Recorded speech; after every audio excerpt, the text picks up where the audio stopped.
House Von Radio for Speak Up, a social commentary talk show that addresses the state of affairs on Nevis. Expect great conversations, different perspectives, and an all-inclusive approach to moving Nevis forward. Tune in. It's time for us to speak up. Good evening, everyone. Good evening. It is 4 minutes after 6:30, which makes it 6:34. We are a little bit late this evening, but I can assure you that I have a legitimate excuse, a valid excuse. But nonetheless, I want to say thank you for sticking with us. Thank you for being here with me for another edition of Speak Up. It is actually the first of 2022. I am Jaedee Caines, and I'm here every Thursday night on the Eastern Caribbean's powerhouse Von Radio for Speak Up, a social commentary talk show. Now, usually I am in the studio with Rohan Isles, who is my colleague. However, this evening Rohan was unable to attend because he's unavoidably absent, but he asked me to extend to you guys a very happy new year, best wishes for 2022, and he hopes that anything that is positive, anything that is right, and anything that is pleasing in God's sight will come your way and will be upon you and your family this year and always. I want to also extend happiest new year greetings to everyone who would have tuned in to Speak Up over the past few months since we've launched. Equally, I want to extend new year's greetings to persons in the diaspora. I know many of you tune in via the online platforms, whether it be social media, whether it be Facebook or YouTube, and some even listen via the radio app on their mobile devices. So happy new year, and I hope that 2022 brings hope for all of us, and we'll talk a little bit more about that in a bit. Now, I just came from a funeral actually, so I want to extend deepest condolences to the Grant family on the passing of that family's patriarch, Mr. Benjamin Ezekiel Grant. I'm actually still in my funeral attire. For those of you who are looking online, you may be saying, but JD's in all this black this evening. But yeah, I'm still in my funeral attire. And the funeral service was pretty well done, really good reflections, and it was good to see the turnout of the Division community. And when I listened to a lot of what was said about the deceased Benjamin Ezekiel Grant, I smiled because it seemed as though he lived a life that was dedicated to Christ and service to community, and I hope that I can definitely do the same. I want to be able to be dedicated to my family. I want to be able to be rooted in community service, and it's good when persons can speak that way of people and the work that they would have done. You know, we are on this earth, and I think that many of us are so caught up with making money. Many of us are caught up with having a fat bank account. Many of us are caught up with, you know, all those, the glitz and glam that comes with life, but we don't take the time to ensure that we are rooted in community service and that we are helping each other. Case in point, we just had the festive season concluded, and I know some of us had a lot to eat, myself included, but how many of us shared just a little bit of what we have with our neighbor, or someone who doesn't have it as much or in as quite in abundance as we do? How many of us took the time to do that? You know, and so I really want us to, if we haven't done it before, in 2022 at least, take some time to look out for persons who may not be doing as well as we are doing. It's very important to get that done. I realize that here on Nevis, and perhaps I can extend it to the Caribbean, many persons, when they get involved in elective politics, you see them becoming involved in the community.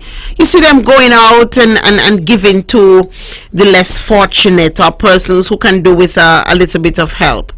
How many of them would have done this? How many of them would have done this before? how many of them would have done this before, and I want to challenge persons who may be interested in community service, persons who may be interested in politics, to make sure that this is part of your everyday life. Make sure that when you're a teenager, a young adult, you are giving back to your community. And I'll speak a little bit more on that in a bit. But I have on the line with me Rohan Isles. He was able to call in, and I'm so happy that he got the opportunity to. And so we're going to go to the phone line, and I'll say good evening to my colleague Rohan. Good evening, Rohan.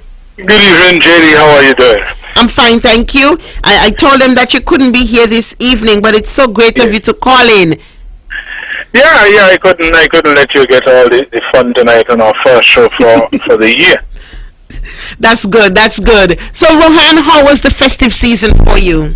Well, it was good.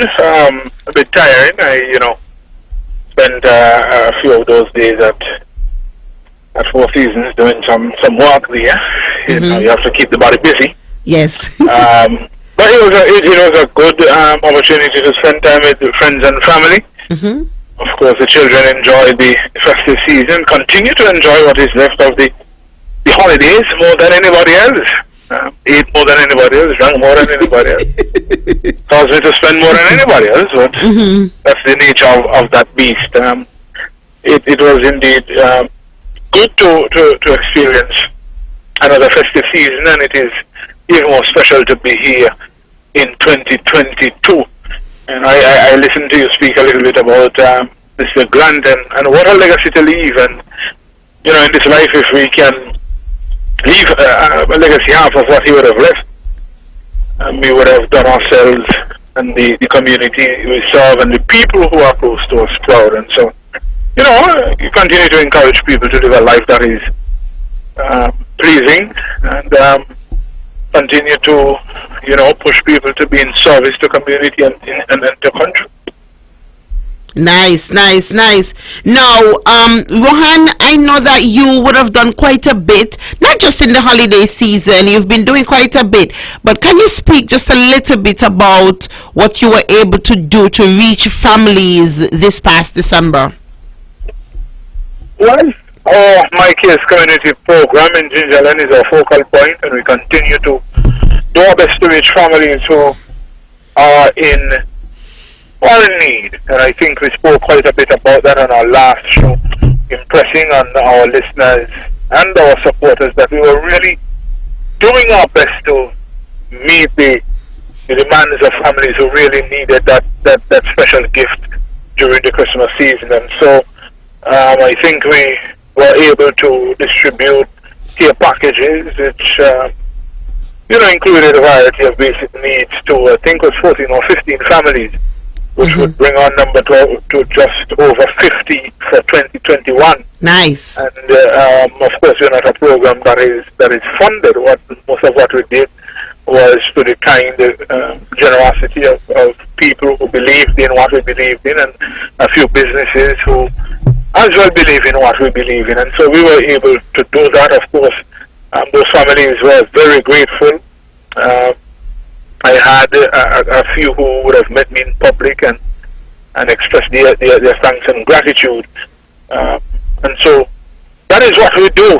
And I would have said to my wife, I can leave politics now.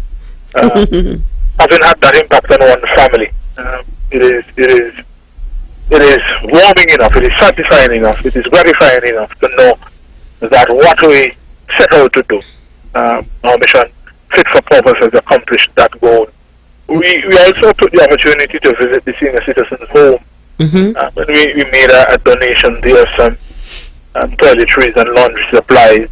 And in the not too distant future, we hopefully want to take up a significant project there that again is meaningful to the residents and those who are employed at the senior citizens home.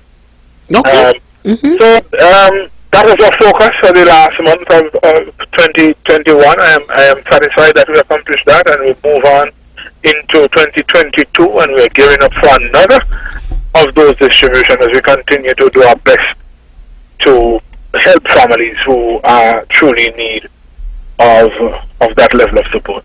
Nice, nice. Now, Rohan, let me ask a question. Are you able to stay? Will you be staying on the line with me for the next 15, 16 minutes, or would you have to leave?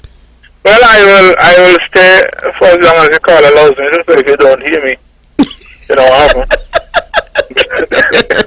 Okay, no problem at all. All right, good. So, Rohan, thank you so much for that, and continue to do the great work that you are doing up there in Nevis 3. I can definitely feel a difference. I can feel a presence in Nevis 3, a presence that I had not been feeling for quite some time. Now, I want us this evening, as it is the first show for 2022, to talk a little bit about politics and the politics of this era.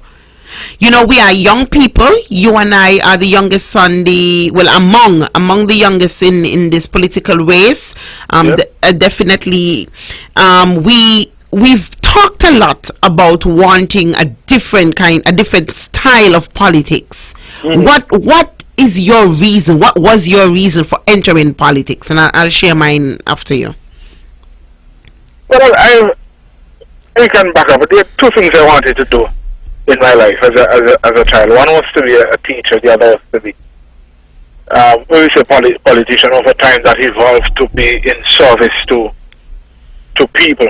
And what better way to do it than at the highest level of public service. Mm-hmm. I'm not discounting any level of public service, because once you are giving of yourself in hopes of bettering somebody else, then I commend you highly.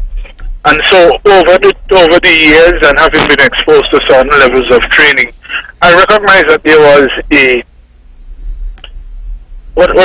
gap, or there was something missing in how we govern and how we look after people and how we deal with public responsibility. Mm-hmm. And that governance model that speaks about good governance was not present to the point that I could say that I'm satisfied as to what I was seeing. We were still seeing too much of that top-down approach. Yes. Where men and women sit on high and dictate what happens to those below.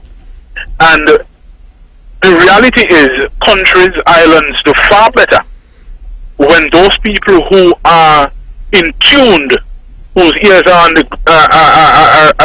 attuned to what is happening, feet on the ground, heart and soul at the community level. Those who are feeling it, as they would say, those who are truly in the kitchen. And those are the ordinary people. Those are our constituents. Those are the people who understand what it is to struggle and what it is to have to tighten the belt, as they would say. When we involve those individuals into the management of our country at grassroots levels, then we begin to see true reflection of what needs to be done in the country so that everybody benefits. And when I say everybody, people would say, well, everybody can benefit. And that is not true. Because good governance says that even though you may not get all that you want, you should be able to get some of what you want. True. And when we have constituencies and constituents that are not getting anything at all, that they desire for upward mobility, that they desire for progress of their families, then we're having a problem. Nice. We should not have people who are in abject poverty. And you know, it is disheartening when people say, well, people in poor areas. That is not true. That is not true. Yeah. And maybe our definition of what is poor is different. Correct. But I believe, and I've always believed, that when we as a people, when all of us are on an upward trajectory, when we can leave people better off than when we met them, then we are all winning. And that has been my purpose, and that has been my vision. You know, to get us on a place where we can say we are all winning. Nice. And I've known you for a long time, and I can attest to what it is you're saying, because you've always been one who's been ever present in the community and always standing up and lending your voice to issues of that can benefit our people. As for me, I grew up in a household and in a family where community service was not optional, where being involved in youth groups was something that you had to do. And so from a very early age, I would have been exposed to community work and community development from the First Nevis Rainbow Brownie and Girl Guide unit, and I would have went through all of the ranks.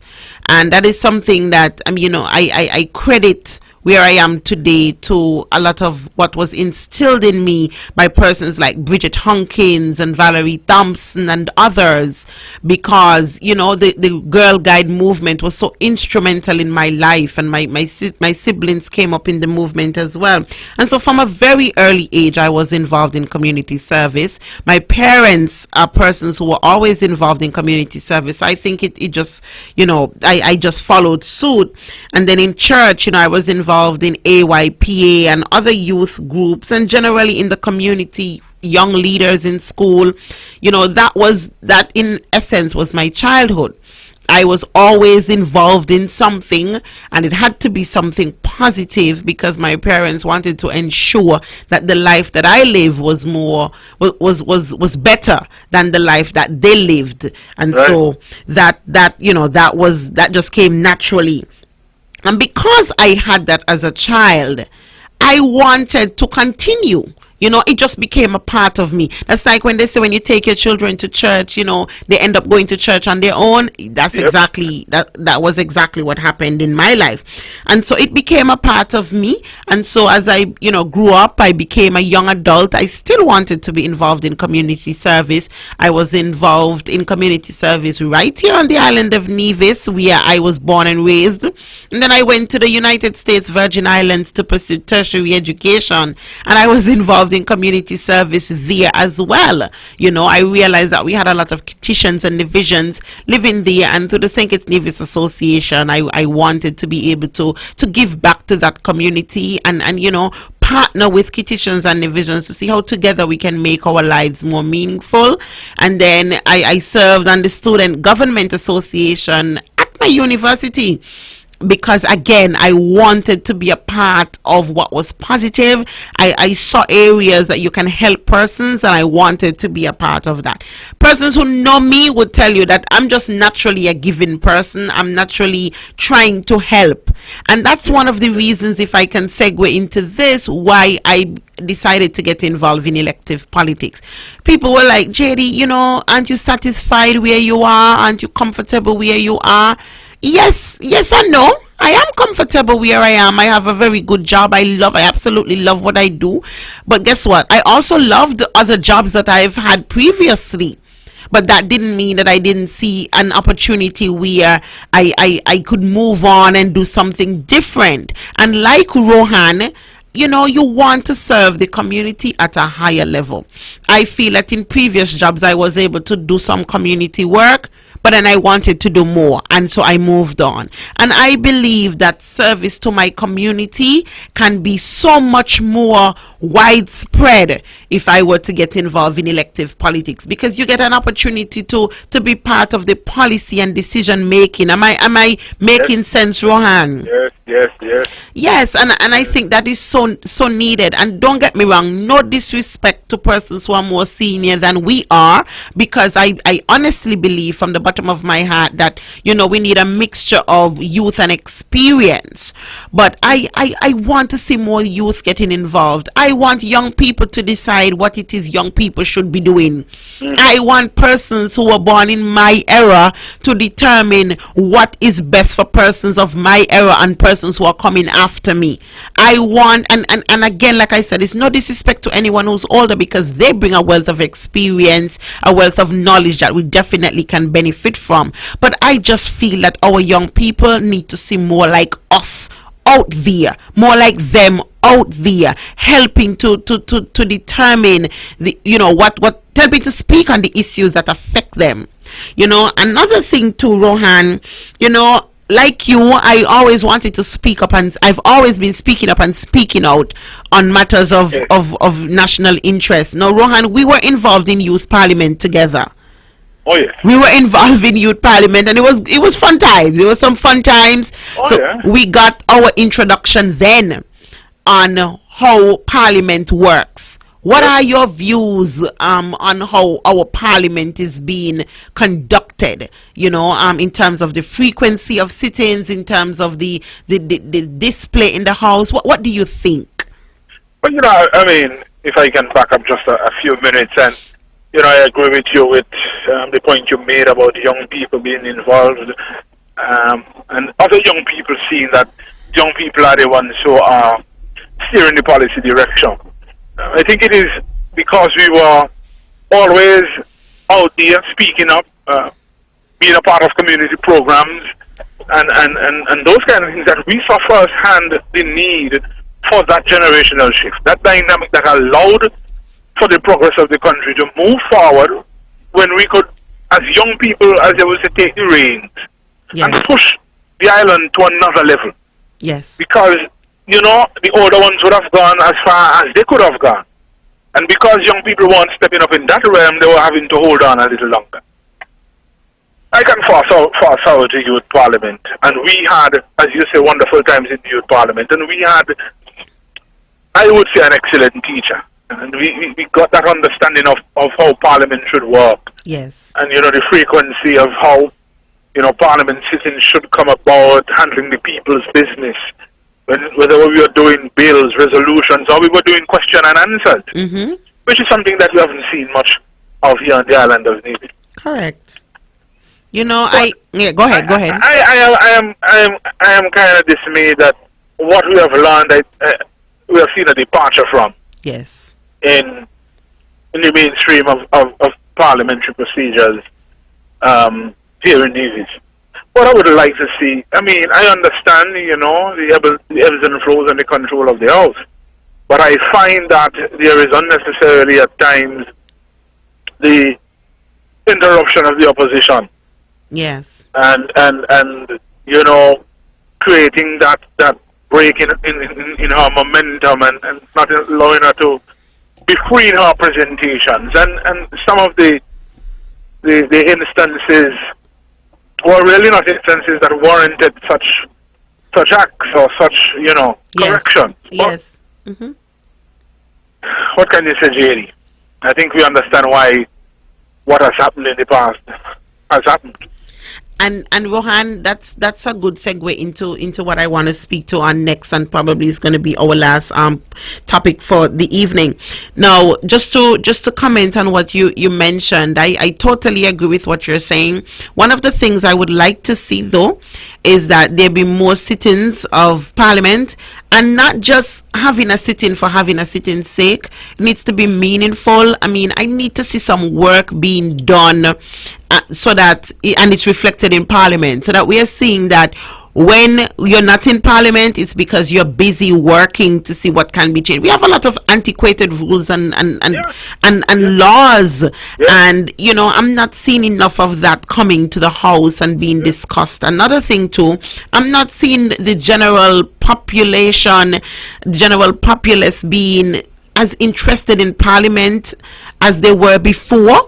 And I don't know if it's because the substance of the presentations, to me, it's lacking. In many cases, I think persons go to Parliament to grandstand, and, you're just glad for the opportunity to be on camera. I'm not hearing any meaningful discussion. Sometimes I feel like if I've heard one speech, I've heard them all, and I don't get that sense that there's a lot of familiarity with the content, because sometimes, I remember in youth parliament, you had to be familiar, and so somebody is presenting a bill and they don't know the content of the bill. I have an issue with that. But the last thing I want to touch on, Rohan, is something that you and I speak a lot about, both on ear and off ear, and that is keeping our politics clean. That is changing the way that our politics operates. Now, you and I are young people, and we are family oriented, and we've seen attacks coming at our families and at our person. Rohan, I mean, I want you to use this opportunity to speak to the Nevision community and others who may be listening about the politics that we are involved in and what you want to see. No, Jaedee, straight for me, politics must be policy. But I mean, I understand the politicking part of it, and I understand that you're going to take certain jabs and throw certain punches that can be acceptable in the realm of politics. But the focus of the politics must be to put forward policies for the advancement of the people we are seeking to serve. That has to be the heart and soul of the politics. Politics can no longer be an issue where we get wholly personal to win the political game. To go after people and so others get a big laugh or a big chuckle or a big gossip about it. At the end of the day, you may win the election, but because you had no purpose, because you had no policy direction, because you had no program intent, you have absolutely nothing positive to give. Correct. And so we have a stagnant government for another 5 years. Correct. I am not in the business of personal attacks on anybody. Correct. But you want to be pellucid. I have both the ability and the capability to respond to those attacks. Correct.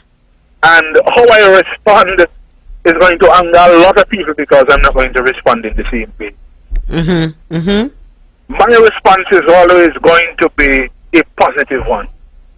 So when you shoot the arrow at me, I'm going to take it, break it, catch a fire to keep warm. Awesome. I am not in the business of negativity. That does absolutely nothing for me.